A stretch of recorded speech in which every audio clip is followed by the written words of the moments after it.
सभी alliance party के members इस कमेटी में इंक्लूड कर दिए हैं। 2 पॉलिटिकल रिजोल्यूशंस भी है, उस बारे में आपको आदित्य ठाकरे जी बताएंगे।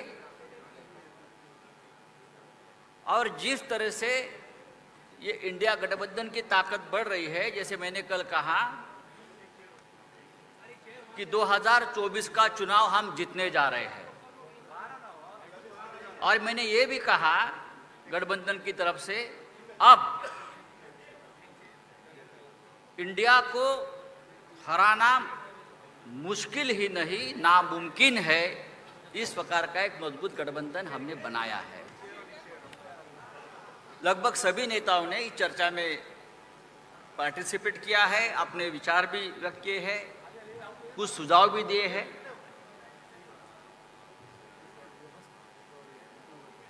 प्रमुख नेता आपसे डायलॉग करेंगे, उसके बाद आपके सवाल, बहुत ही सिलेक्टेड सवाल के जवाब दिया जाएगा, लेकिन ये आधा घंटे के ऊपर प्रेस कॉन्फ्रेंस नहीं चलेगी, आपको मैं बताना चाहता हूँ।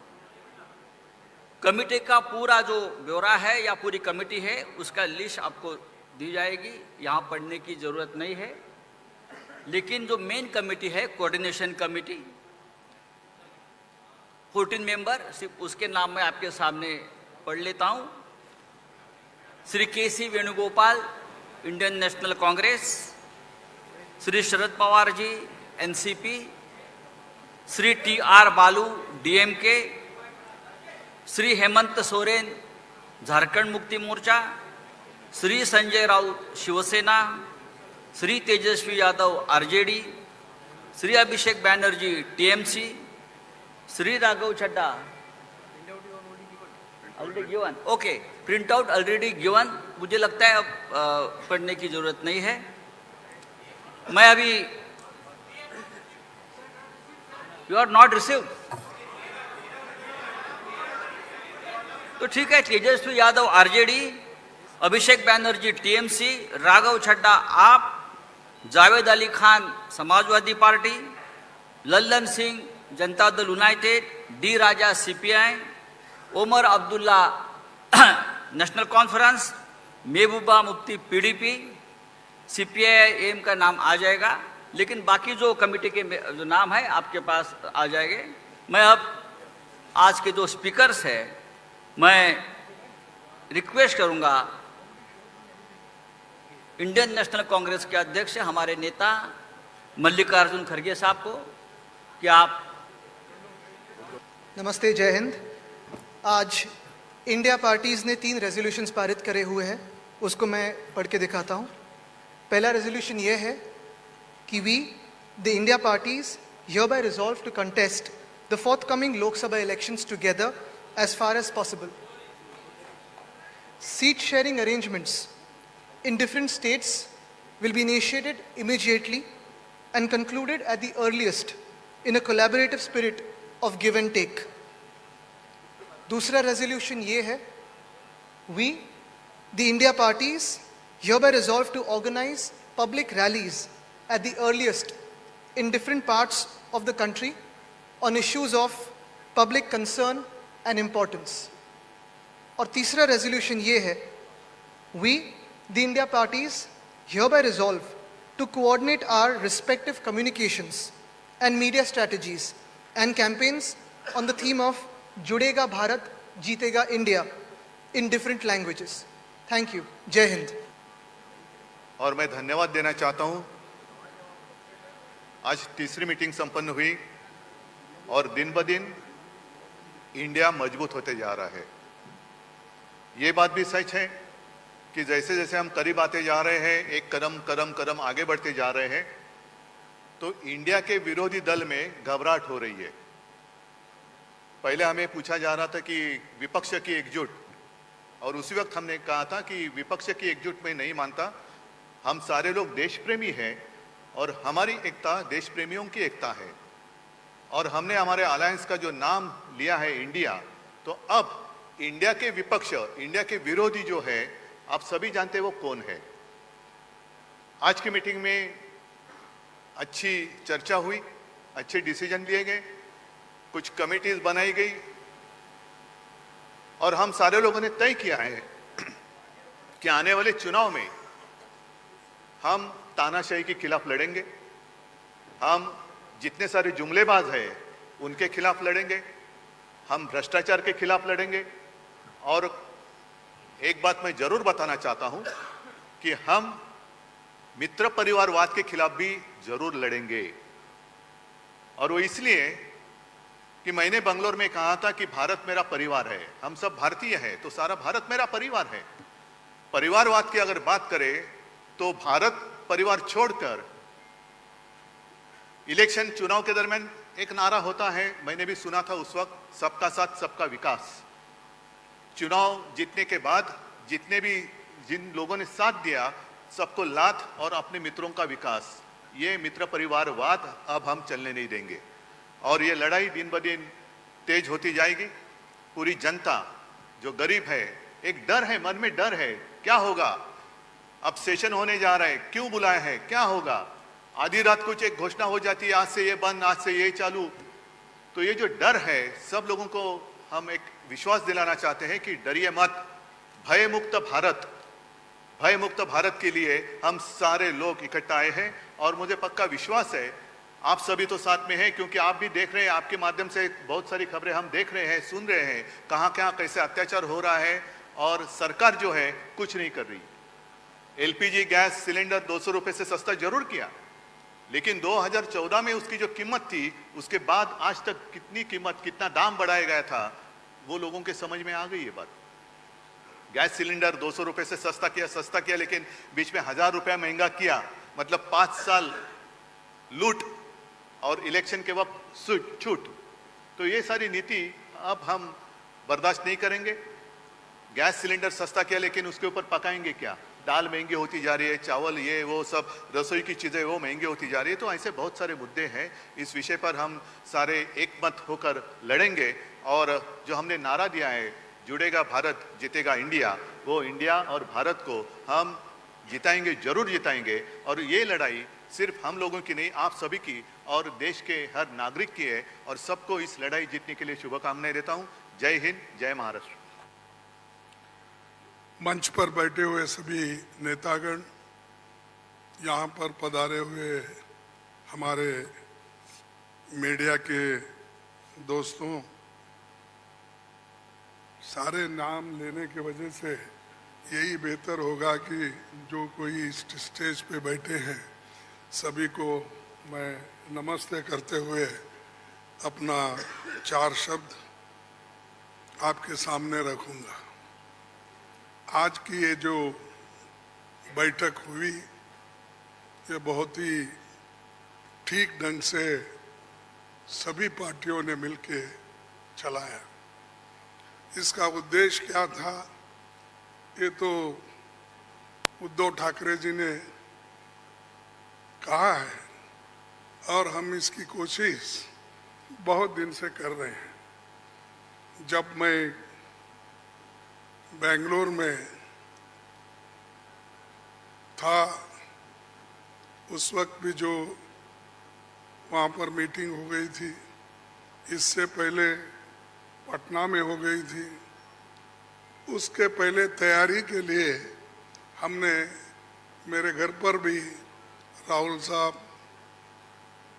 और नीतीश साहब, तेजस्वी और हमारे पवार साहब सभी मिलके एक बार बात किए। उसका एक ढांचा बना। उसके बाद जो नीतीश साहब के पटना में पहला मीटिंग हुआ, उस मीटिंग में एक एजेंडा तय करने की बात हो गई और उसके बाद में बेंगलुरु का हुआ। अब यहाँ पर मुंबई में आज सभी लोग मिलके अपनी बात को रखे और खास करके सभी को एक ही, सबका उद्देश्य एक ही है कि महंगाई को कैसा कम करें, इसके लिए कैसा लड़े, अनएम्प्लॉयमेंट के लिए कैसा हम लड़े। और इतने प्राइसेस जो बढ़ रहे पेट्रोल और डीजल के, और खास करके मोदी जी हमेशा 100 रुपए बढ़ाते हैं, 2 रुपए कम करते हैं। अब पेट्रोल की, एलपीजी की जो दाम थी वो मोर और लेस डबल हो गई, लेकिन उन्होंने उसमें से सिर्फ 200 रुपए कम किया, यानी 700 बाकी रहा।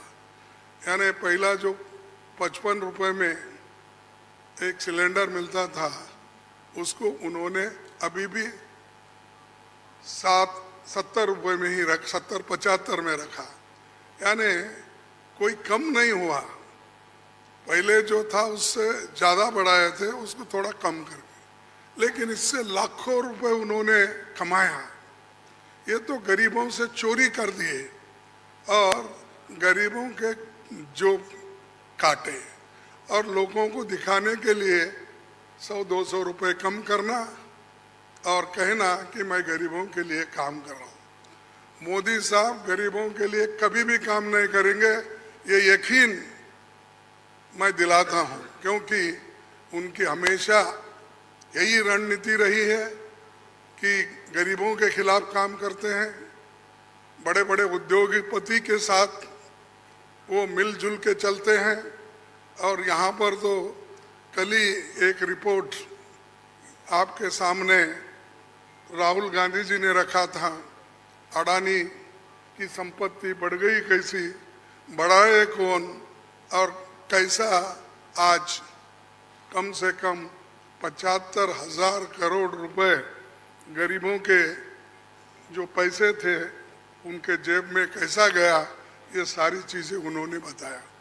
तो ये जो है, इसके खिलाफ लड़ने के लिए जो बड़े बड़े सरमाएदार हैं और उनको जो पैसा जा रहा है हमारा गरीब का, तो उसको रोकने के लिए इंडिया जीतना जरूरी है। और इंडिया जीतने के लिए ही इस मंच पे सभी लोग बैठे हैं। तो इसीलिए हम एक जो तय किए हैं, जो रेजोल्यूशन भी हम आप देखे हैं, और उसी ढंग से उस रेजोल्यूशन भी काम करेंगे। हर जगह मीटिंग करेंगे, हर स्टेट कैपिटल में हम जाएंगे और जो ये मुद्दे हैं, इन्फ्लेशन का हो, अनएम्प्लॉयमेंट का हो, हर चीज़ की जो बढ़त हो रही उसका हो, और ऑटोनोमस बॉडीज़ को सत्यानाश कर रहे हैं।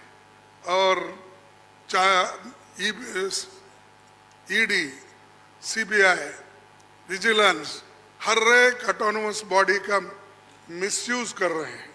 ऐसा कभी नहीं हुआ। मैं भी मोर और लेस शरद पवार जी साहब के बाद मेरा नंबर लगता है। मैं भी 55 साल से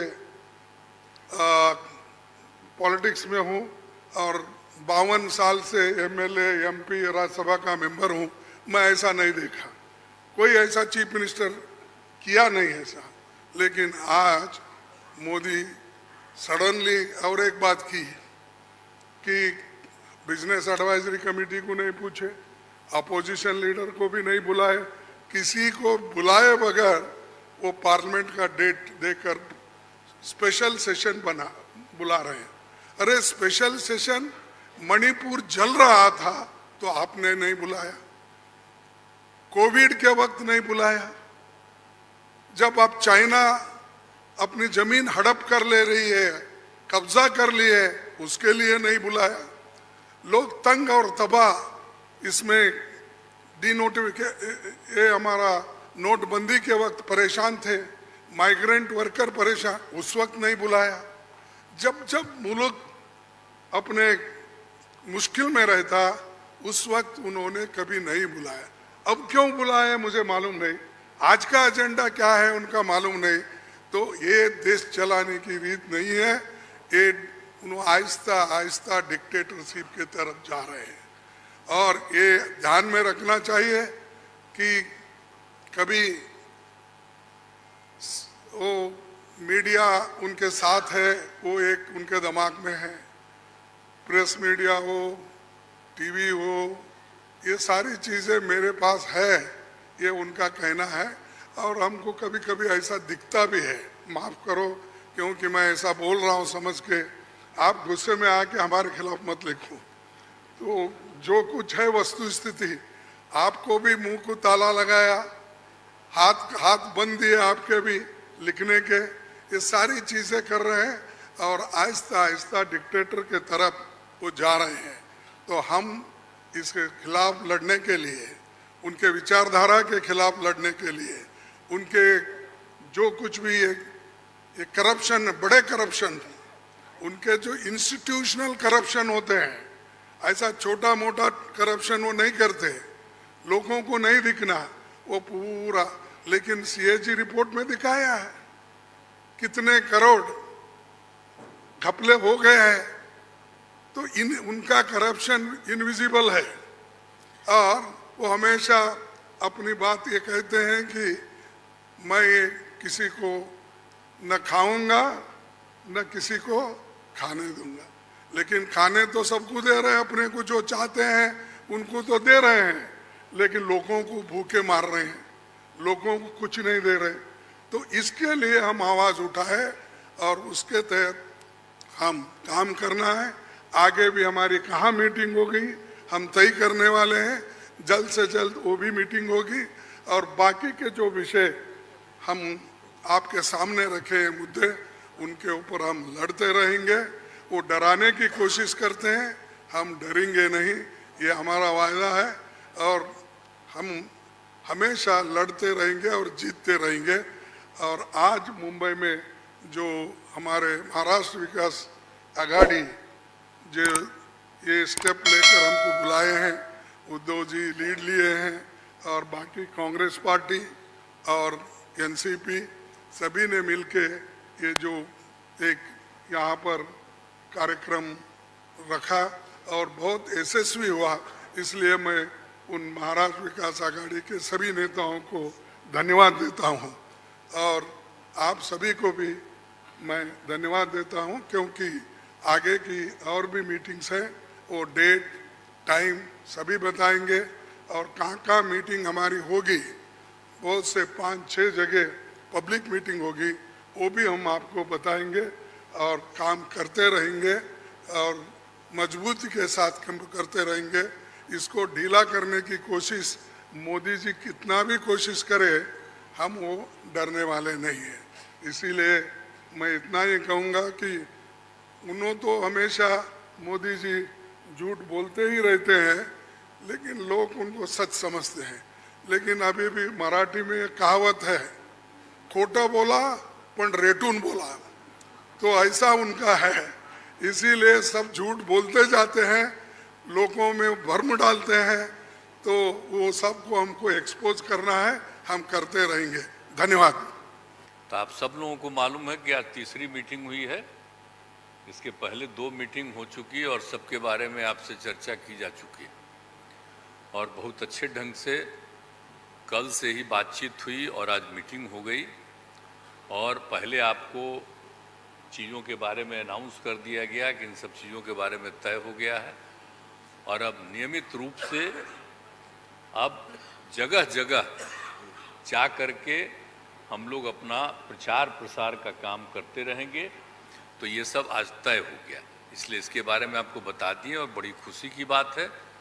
और अब आप समझ लीजिए कि जितनी पार्टियां एकजुट होकर के काम कर रही हैं, तो आप अच्छी तरह जान लीजिए कि अब इसी का नतीजा होगा कि अभी जो केंद्र में हैं अब वो हारेंगे, अब वो जाएंगे, ये पक्का जान लीजिए। और अभी आपको बताया गया कि कैसे मीडिया पर ही कब्जा कर लिया, कोई भी दूसरे की बात कम छपता और ज्यादातर उन्हीं की बात छपते रहती। कितना काम पहले हुआ है, अलग अलग राज्यों ने कितना काम किया है दूसरे पार्टियों ने, उसका कम छपता है। ये कम करते हैं और ज्यादा छपता रहता है।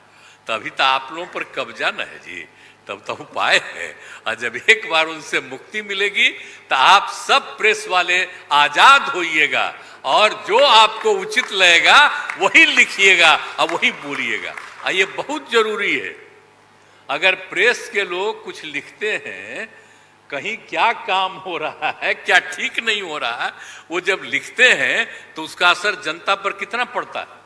और आजकल देख रहे हैं कोई काम नहीं कर रहे हैं और खाली उनका बड़ाई हो रहा है। आज जो राज्य वाला बेचारा जो काम कर रहा है उसकी चर्चा कम होती है। तो ये ना हो गया, इसलिए पता ही है। दूसरी चीज है, देश के इतिहास को ही बदलना चाहते हैं तो हम लोग सब मिलकर के देश के इतिहास को नहीं बदलने देंगे और सब मिल करके जो अपना देश है वो पूरा मजबूती के साथ होगा और समाज के हर तबके का उत्थान होगा और किसी की उपेक्षा नहीं होगी। तो इसीलिए सब मिल करके, और जानते भी न हैं, बहुत कोशिश चलते रहते हैं हिंदू मुस्लिम कुछ इधर उधर हो जाए, लेकिन सबको एकजुट होकर के न है जी, देश तो सबका है ना, तो सब एकजुट होकर के, तो सब मिल करके और सारा अच्छा काम कर रहे हैं, तो सबको लेकर के आगे बढ़ाना है। और तो इसीलिए जरूरी है कि अब सब लोग, अब अच्छा हो गया है, सब लोगों को अपना अपना अधिकार था, तो लेकिन अब इतना ज्यादा हम कोशिश करते रहे, बहुत कहते रहे कि जरा मिल जाइए, तो बात समझते समझते हो गया। अब तो हम यही चाहते हैं कि अब तेजी से काम हो। तो आज ही तय कर लिया है लोगों ने कि अब तेजी से हम लोग अभी से शुरू कर देंगे। अब कोई ठिकाना नहीं है, चुनाव समय के पहले भी हो सकता है, कोई ठीक नहीं है। इसलिए हम लोगों को भी तो अलर्ट रहना न पड़ेगा। इसलिए हम लोग सब इंटरनल बात पूरा कर लिए, यही पूरा बात दिए हैं। और बाकी कई लोगों को अब जिम्मेवारी दे दी गई है, सब तरह का काम करेंगे। इसके लिए बहुत अच्छा है और आप सब लोगों से भी आग्रह करेंगे कि कृपा करके जब हम लोग अब एकजुट हो गए हैं तो हम लोगों के काम का भी थोड़ा आप लिखते रहिएगा, थोड़ा प्रचार करते रहिएगा। ये बहुत बहुत धन्यवाद। ये जो इंडिया अलायंस है, ये अलायंस कुछ चंद 26, 27, 28 केवल पार्टियों का अलायंस नहीं है। ये इंडिया अलायंस इस देश के 140 करोड़ लोगों का अलायंस है और ये लोग एक साथ आए हैं, देश के लोग इकट्ठे हो रहे हैं और बहुत बड़ी संख्या में लोग इकट्ठे हो रहे हैं और देश के लोग इकट्ठे हो रहे हैं 21वीं सदी के भारत का निर्माण करने के लिए। आज हमें बहुत दुख होता है कि आज हमारे देश के अंदर जो सरकार है, मोदी सरकार, मुझे लगता है कि आज़ाद भारत की सबसे भ्रष्ट सरकार और सबसे अहंकारी सरकार है। एक भारतीय होने के नाते मुझे बेहद दुख होता है। पिछले 3-4 दिन से हम पढ़ रहे हैं कि विदेशों के अखबारों के फ्रंट पेज के ऊपर खबरें छप रही हैं कि हमारी भारत सरकार एक आदमी के लिए काम कर रही है। वो एक आदमी भारत से पैसे निकाल के बाहर विदेश में ले जा रहा है और भारत सरकार, मोदी सरकार, देश के प्रधानमंत्री उनकी मदद कर रहे हैं। बहुत दुख होता है एक भारतीय होने के नाते। विदेशों में तो खबरें छपनी चाहिए कि भारत में ये अच्छा हो गया, भारत में वो, तब देश का नाम आगे बढ़ेगा। देश का नाम ऐसे थोड़ी आगे बढ़ेगा कि पूरी भारत सरकार एक आदमी के काम करने के लिए लगी हुई है। आज हमारे भारत का युवा रोजगार ढूंढ रहा है, पढ़ लिख के बीए करके, बीकॉम करके, बीएससी करके रोजगार ढूंढ रहा है, उसके पास रोजगार नहीं है। और वो जब सरकार के पास जाता है तो पता चलता है कि सारी सरकार एक ही आदमी के लिए काम कर रही है, सारी सरकार भ्रष्टाचार में डूबी हुई है। आज हमारे लोगों के घर का खर्चा नहीं चल रहा, लोगों के आमदनी नहीं है, आमदनी उतनी है, खर्चे बढ़ते जा रहे हैं। सरकार के पास जाते हैं, पूरी सरकार एक ही आदमी के लिए काम करने में लगी हुई है। इससे ज़्यादा अहंकारी सरकार आज तक कभी नहीं हुई और ये लोग अपने आप को भगवान से भी बड़ा समझने लग गए हैं। और जब कोई आदमी अपने आप को भगवान से बड़ा समझने लगता है तो फिर उसका पतन भी जल्दी होता है। मुझे बेहद खुशी है कि इंडिया अलायंस में सब लोग आपस में जुड़ रहे हैं। एक चीज़ मैं देख रहा हूँ, बहुत बड़ी बड़ी ताकतें, अब सबको लगने लगा है कि ये इंडिया अलायंस मोदी सरकार के आने वाले समय में मोदी सरकार के पतन का कारण बनने वाला है। तो बहुत बड़ी बड़ी ताकतें इस इंडिया अलायंस को तोड़ने में लगेंगी, बहुत बड़ी बड़ी ताकतें। पिछले कुछ दिनों से मैं देख रहा हूं जबरदस्ती क्या दिखाया जाएगा, इसकी उसके से लड़ाई हो गई, उसकी उससे लड़ाई हो गई, जबरदस्ती दिखाने की कोशिश की जाएगी, जबरदस्ती दिखाने की कोशिश की जाए। मैं पिछली 3 मीटिंग अटेंड कर चुका, मैं आपको पूरी जिम्मेदारी के साथ कह सकता हूं, जितनी अच्छे से और जितने प्यार और मोहब्बत से सारी मीटिंग्स हुई हैं, किसी के साथ लड़ाई नहीं है। और यहाँ पे जितने लोग बैठे हैं कोई पद के लिए नहीं आया, सब 140 करोड़ लोगों के इस भारत देश को बचाने के लिए आए हैं, इसको तरक्की के रास्ते पे ले जाने के लिए आए हैं, कोई यहाँ पे पद के लिए नहीं आया है। मुझे बेहद खुशी है, 2 दिन की हमारी मीटिंग बहुत अच्छी रही और सबने आगे बढ़ बढ़ के आज मीटिंग में जिम्मेदारियां ली हैं। किसी ने सीट शेयरिंग करवाने की जिम्मेदारी ली है, किसी ने मीडिया की जिम्मेदारी ली है, किसी ने सोशल मीडिया की जिम्मेदारी ली है, किसी ने कैंपेन डिज़ाइन करने की जिम्मेदारी ली है। मुझे पूरी उम्मीद है कि आने वाले समय के अंदर पूरा भारत इकट्ठा होगा और इस अहंकारी, भ्रष्टाचारी, तानाशाही सरकार का पतन का कारण बनेगा। बहुत कांग्रेस पार्टी के अध्यक्ष जी शरद पवार जी मंच पर बैठे हुए हमारे देश के सभी पार्टी के नेतागण, मोदी के पार्टी को छोड़ के मुझे काफ़ी प्रसन्नता हुई कि हम इस देश के विभिन्न पार्टियों के नेता अलग अलग बैठे थे और नरेंद्र मोदी ससर रहे थे आगे। हम एक नहीं थे, एक मंच पर एक उम्मीदवार खड़ा नहीं होते थे, उसका खमियाजा देश को भुगतना पड़ा और मोदी काफ़ी इसका लाभ उन्होंने उठाया। हम शुरू से ही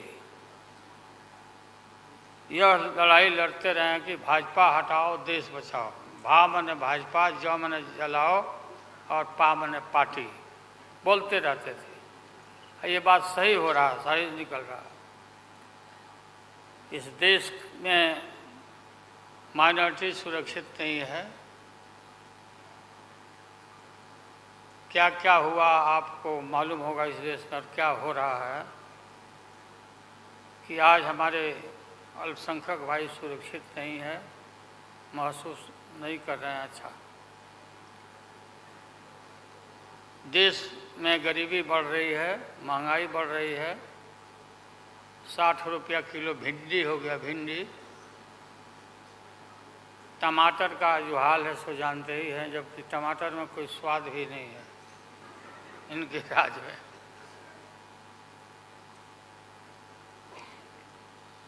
लगातार लड़ाई लड़ते लड़ते हम लोग आज इस मुकाम पर आए हैं कि अब हम सब पटना, बंगलोर और महाराष्ट्र, यहाँ मुंबई में ये मीटिंग के बाद अब एक निष्कर्ष पर हम लोग पहुँचे हैं और एक स्वरूप बना है, संगठन बना है, जो पढ़ करके आप लोग को सुनाया गया। आप सबको याद होगा कि कितना झूठ बोल करके, कितना अफवाह फैला करके इस सत्ता में लोग आए थे। मेरा भी नाम उस समय और देश के नेताओं का नाम, इन लोगों ने यह प्रचारित किया था कि इन लोगों का पैसा स्विस बैंक में जमा है, स्विस बैंक में।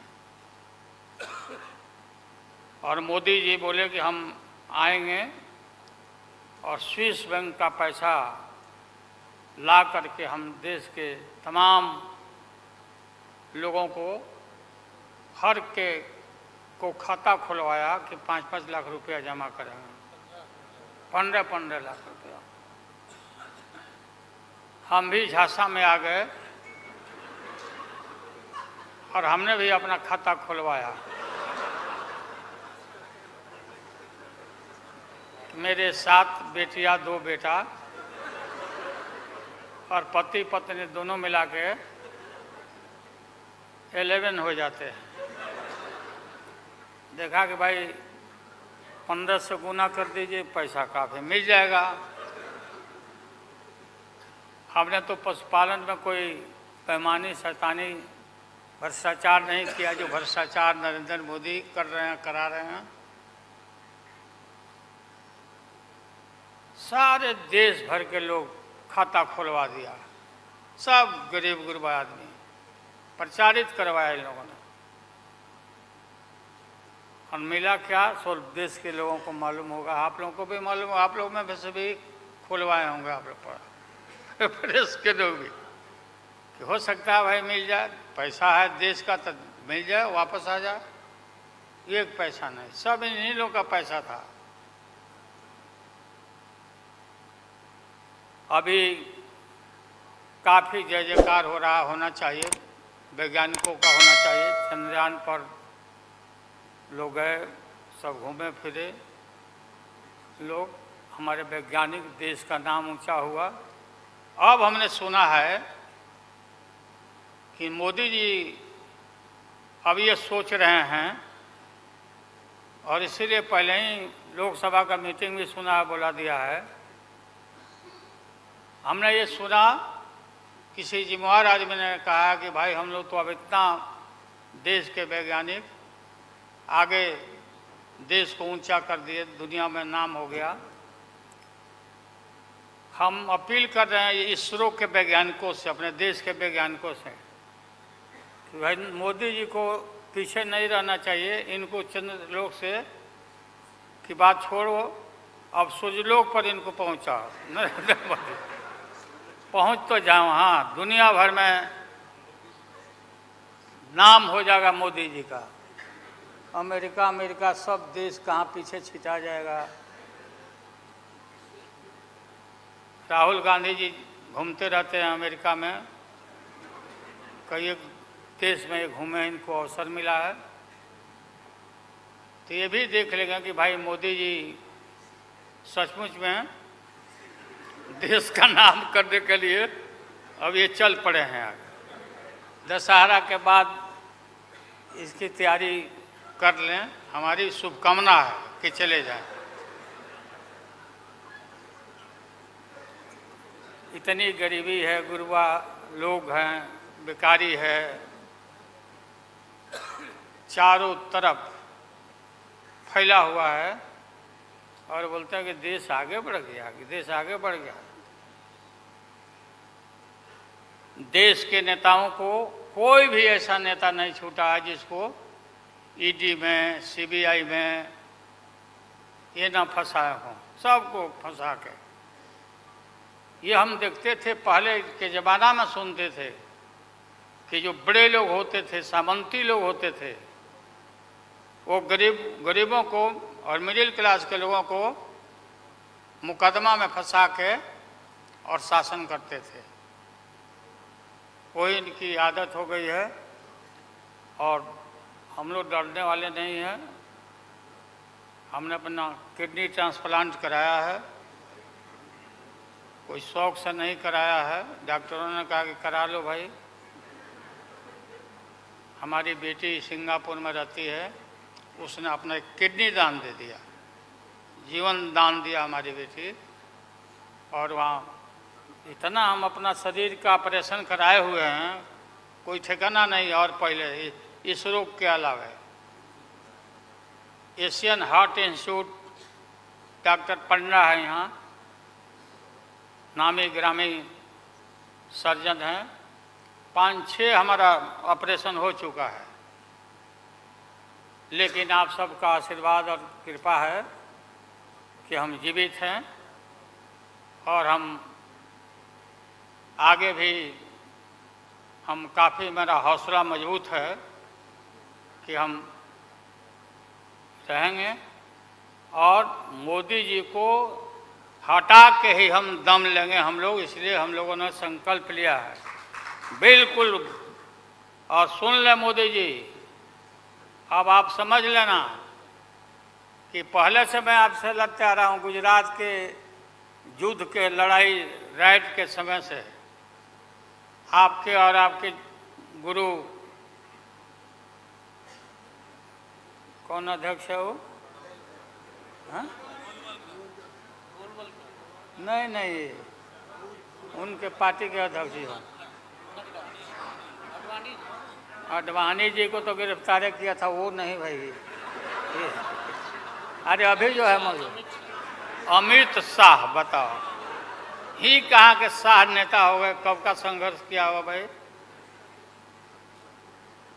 हम थे राज्यसभा में थे उन दिनों में, भैरव सिंह शेखावत साहब जी उपराष्ट्रपति थे, और दंगा जब हुआ तो चारों तरफ देश और दुनिया भर में यूरोपियन कंट्री ने अपने नागरिकों को मना कर दिया कि मत जाना उधर, भारत में मत जाना, और इनका प्रवेश भी निषेध हो गया था विदेशों में। आप सब लोगों को मालूम है किस तरह का इनका इतिहास रहा है। हम गमछी बिछा के फ्लोर ऑफ द हाउस वहाँ बैठ गए आगे, चेयरमैन के चेयर के नीचे। हम कहा कि मोदी को गिरफ्तार करो, गिरफ्तार करो मोदी को, नहीं तो नहीं उठेंगे। चारों तरफ से हाउस गर्म हो गया, गर्म हो गया हाउस। और गर्म होने के बाद काफ़ी इनको परेशानी हुई, और स्वर्गीय अटल बिहारी वाजपेयी जी, वो नेता थे, वैसा नेता हमने नहीं देखा। उन्होंने कहा नरेंद्र मोदी को कि राजधर्म भी कोई चीज़ होता है, राजधर्म, लेकिन जो आदमी गिरफ्तारी के बाद इतना सारा विपक्ष, सब लोग हम लोग जुट गए थे कि भाई कम से कम कंडेम भी करो उनके एक्शन को, नहीं किया ये लोग।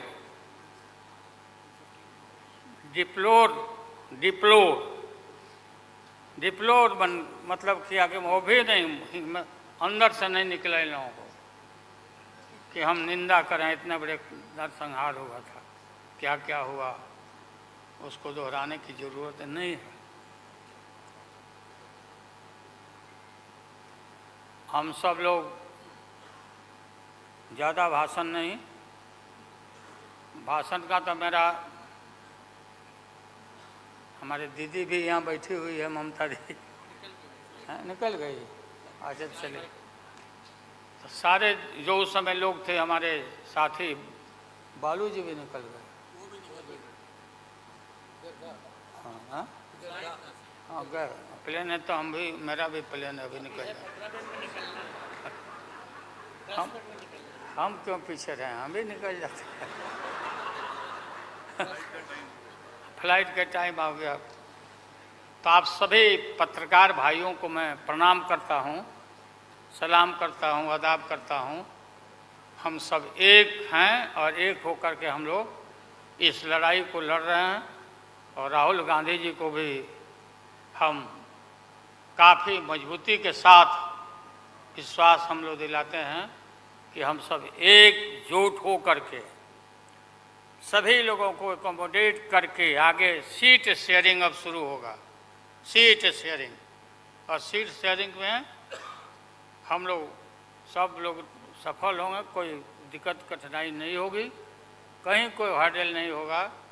अपना कुछ नुकसान करके भी हम लोग इंडिया को, ये संघ है, हम लोग जिताएंगे और मोदी को हटाएंगे और देश को बचाएंगे। सभी लोगों को नमस्कार, जिंदाबाद, सब प्रणाम है। क्या चलो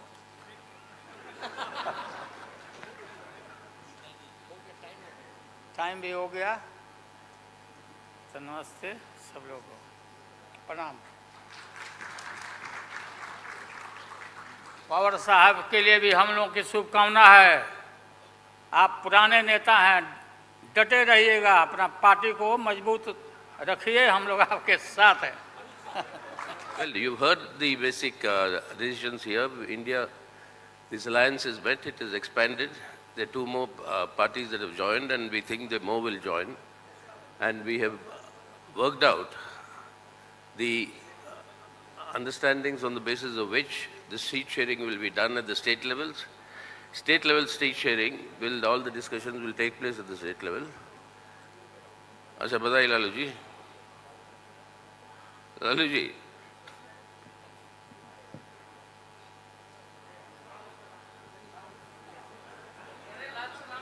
लाल सलाम कह रहे हैं ना ये, that's the spirit of India. Lalu ji saying Lal Salam to me, and I'm saying Jai Hind to him.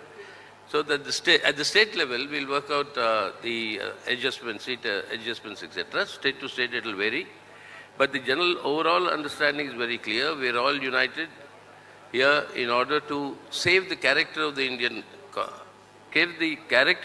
Republic, which is the secular democratic republic, to save its constitution, to save democracy, and particularly to uphold the guarantees that have been given by the Indian Constitution to all our citizens, irrespective of, I quote, caste, creed, or sex. That equality for all and justice, that is economic, social, and political, that justice for all, that must be ensured. If all this has to be done, then the BJP must be kept away from controlling the government and state power. So that is the objective with which we've all come together. Now you'll be seeing many things happening, as in when this grouping gets more consolidated. The first time when we were meeting in Bangalore, suddenly the NDA was resurrected. This time when we came to Bombay, suddenly the 200 rupees was reduced to the gas cylinder. You heard about how much it was increased then. And while we were meeting here came the announcement of a special session of Parliament. And what gimmickry will follow from there, what will be done, that we'll have to wait and see. So it's very clear that the Modi government and the BJP is rattled by this coming together of all the secular forces and the secular parties. And that in itself is a signal for the march towards victory that India will make with all our leaders coming together. And we propose to consolidate this further with a series of public meetings spanning across the country, and that will from all parts of the country ranging out. So now from this meeting we are reaching out to the people. We are already with the people, but we'll be reaching out to the people through public actions and action programs, and that will be further strengthened in the days to come. So that is in addition to what has already been told here. We only think in the coming months you'll see more of united activity amongst all the parties that are represented here, and we are sure that more and more parties will be joining the India grouping, and this will consolidate further in order to save India today. To saving India and then changing India for the better, that is the objective with which we all come together, and that is what we will ensure, and that is our assurance to the people of our country. Thank you. सबसे पहले मैं शरद पवार जी, ठाकरे जी और जो महाराष्ट्र कांग्रेस के हमारे नेता हैं उनको धन्यवाद करना चाहता हूं कि उन्होंने एक बहुत अच्छा सेशन यहां हमारे लिए किया। सेशन में दो महत्वपूर्ण बातें डिसाइड की गई। पहले के एक कोऑर्डिनेशन कमेटी होगी और दूसरी कि जल्दी से जल्दी जो सीट शेयरिंग का मामला है उसको हम डिस्कस करके उसमें हम रेजोल्यूशन निकाल देंगे। नरेंद्र मोदी और अदानी जी के बीच में जो रिश्ता है उसके बारे में मैंने कल बोला। इंटरनेशनल फाइनेंशियल न्यूज़पेपर्स में आया है कि $1 बिलियन पैसा हिंदुस्तान से गया है, बाहर गया है और वापस आया है। नरेंद्र मोदी जी G20 करा रहे हैं और हिंदुस्तान की इज्जत का मामला है। नरेंद्र मोदी जी को कह देना चाहिए कि वो इंक्वायरी कराएंगे, और अगर वो इंक्वायरी नहीं कराएंगे तो फिर पूरे देश को पता लग जाएगा कि क्यों इंक्वायरी नहीं कराई जा रही है। स्टेज पे जो नेता हैं, जो पार्टीज हैं, वो हिंदुस्तान के 60% लोगों को रिप्रेजेंट करती हैं, और अगर हम एक साथ मिलके चुनाव लड़ेंगे तो बीजेपी चुनाव जीत ही नहीं सकती है। और मुझे बहुत खुशी हो रही है कि जो हमारी पार्टीज हैं, जो हमारे नेता हैं, उनके बीच में जो रैपोर है, जो फ्लेक्सिबिलिटी है, वो गहरी होती जा रही है। और मुझे लगता है कि इंडिया अलायंस बीजेपी को चुनाव में आसानी से हरा देगा। बीजेपी हिंदुस्तान के गरीब लोगों से धन छीनकर चुने हुए 2-3 लोगों को देती है। हमने प्रोग्राम्स की बात की है। एक हम कमेटी बना रहे हैं जो पॉलिसीज के बारे में डिस्कशन करेगी, और जो हमारे किसान हैं, मजदूर हैं, गरीब लोग हैं, उनके लिए जो हमारा विजन है वो हम थोड़ी ही देर में हिंदुस्तान को, आप सबको दिखाएंगे। Thank you. सम्माननीय वैश्विक और साथियों, कल से हम देश के 28 पॉलिटिकल पार्टीज के नेता की जिनकी उपस्थिति 68 के आसपास थी, यहाँ बैठे, और कई दिनों से हमारे सबके मन में देश के सामने कोई गंभीर समस्या है, इस पर बहस करके आगे की नीति तय करने का काम ये 2 दिन के सेशन में हम लोगों ने किया। मैं शुरू में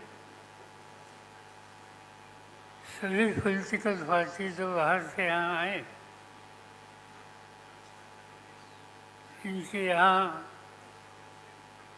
जो प्रबंध व्यवस्था करने की जिम्मेदारी उद्धव ठाकरे जी के नेतृत्व वाली शिवसेना हो, कांग्रेस पार्टी हो, राष्ट्रवादी कांग्रेस पार्टी हो, सभी साथियों ने अच्छी तरह से की, और इसीलिए इन सभी नेता लोगों को मैं धन्यवाद देता हूँ। ये जिसकी शुरुआत हमने बिहार में की थी, कर्नाटक में की थी, इस 38वां दफा महाराष्ट्र में हुआ, और आगे की लाइन हमारी तय होने में इसकी बहुत मदद हो गई। आज देश में अलग अलग राज्यों में अलग अलग स्थिति है, लोगों की समस्या बहुत है, चाहे किसान की समस्या हो, खेडूत की समस्या हो, मजदूरों की समस्या हो, या नौजवान साथियों की समस्या हो। आज जिन लोगों ने एक भरोसे से देश की कारोबार चलाने की जिम्मेदारी भारतीय जनता पार्टी इन लोगों के साथियों के हाथ में दी, आज वही लोगों में एक तरह से नाराजगी की भावना थी जगह जगह पर देखने के लिए मिलती है। उनकी सच्ची समस्या है, मगर हुकूमत हाथ में आने के बाद जिन लोगों के एक ज़माने में ज़मीन पर फैज थे, आज जो अधिकार हाथ में मिला, इसका नतीजा, इसका परिणाम इन नेतृत्व करने वाले लोगों के काम करने के जरिए में हो गया। आज हम लोग देखते हैं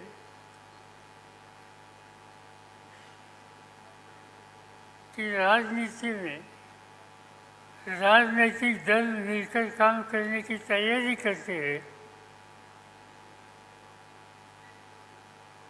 तो उनका काम हो, उनकी नीति हो, इस बारे में कुछ आशंका हो सकती है, मगर खाली यहाँ मीटिंग करने की बात तय हो गई तो इस पर भी भारतीय जनता पार्टी के लोगों ने क्रिटिसिज्म किया। उन लोगों ने कहा नेतृत्व ने कि मिलने की क्या आवश्यकता है, प्रजातंत्र में कोई भी इशूज हो लोगों के सामने, इसलिए मिलकर आपस में बहस करके कोई रास्ता निकलेगा कैसे, इस पर ध्यान देना, ये तो कोई गलत बात नहीं है। मगर हम लोग यहाँ मिले, इस पर भी एक तरह का क्रिटिसिज्म हमारे कुछ साथियों ने किया। इससे एक ही बात साफ होती है कि 10 साल देश की हुकूमत हाथ में आने के बाद जो, जैसे मैंने कहा कि ज़मीन पर पैर रख के काम करने की आवश्यकता है, इससे नेतृत्व करने वाले लोग बहुत दूर गए। कभी कभी अपोजिशन के लोग जब बैठे हैं तो उनके बारे में देश के भारतीय जनता पार्टी के वरिष्ठ नेता इन लोगों के बारे में घमंडिया ऐसा उनका उल्लेख करके उनके बारे में बातें करते हैं। इससे एक ही बात साफ होती है कि घमंडिया कौन है कि जिन्हें लोग मिलकर आपस में बैठने की तैयारी करते हैं, ये भी जिनको पसंद नहीं, उन्हें घमंडिया कहने की आवश्यकता है। और ऐसी एक शक्ति देश के हितों की रक्षा करने वाली नहीं, इस पर मिलकर कुछ न कुछ रास्ता निकलना चाहिए। और ये रास्ता निकलने के लिए हम कुछ लोग कई दिनों से आपस में बात करते थे और जिससे इंडिया के नाम पर एक नया विकल्प देश में तैयार करने की कोशिश हम लोगों ने शुरू की है और इसका ही ये सम्मेलन, यहाँ का सम्मेलन था। मुझे खुशी है कि देश के लोगों ने जो कुछ हम करना चाहते हैं इस बारे में मुझे गंभीरता से देखने की बात की। मीडिया ने ये जो कुछ हम कर रहे हैं ये देशवासियों के सामने अच्छी तरह से रखने के लिए अपना काम किया।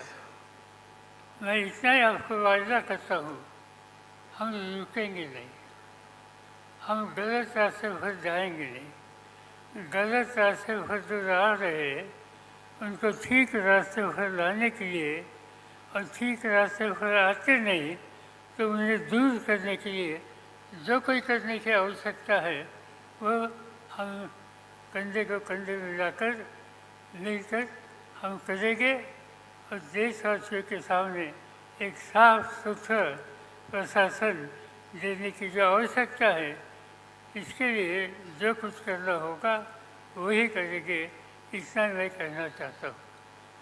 ये सब करने के लिए हमारे सब साथियों ने बहुत मेहनत की। तीनों पार्टी के नेता लोगों ने, उनके सब साथियों ने मेहनत की। अनेक कई राज्यों से जो हमारे साथी यहाँ आ गए, मैं इन सभी को धन्यवाद देना चाहता हूँ कि ये अधिवेशन कामयाब होने के लिए सभी लोगों ने साथ की। ये इन सभी को मैं धन्यवाद देता हूँ, मीडिया को धन्यवाद देता हूँ, यहाँ जिन साथियों ने अच्छी तरह से इंतजाम किए, इन साथियों को धन्यवाद देता हूँ और आपसे अदा लेता हूँ।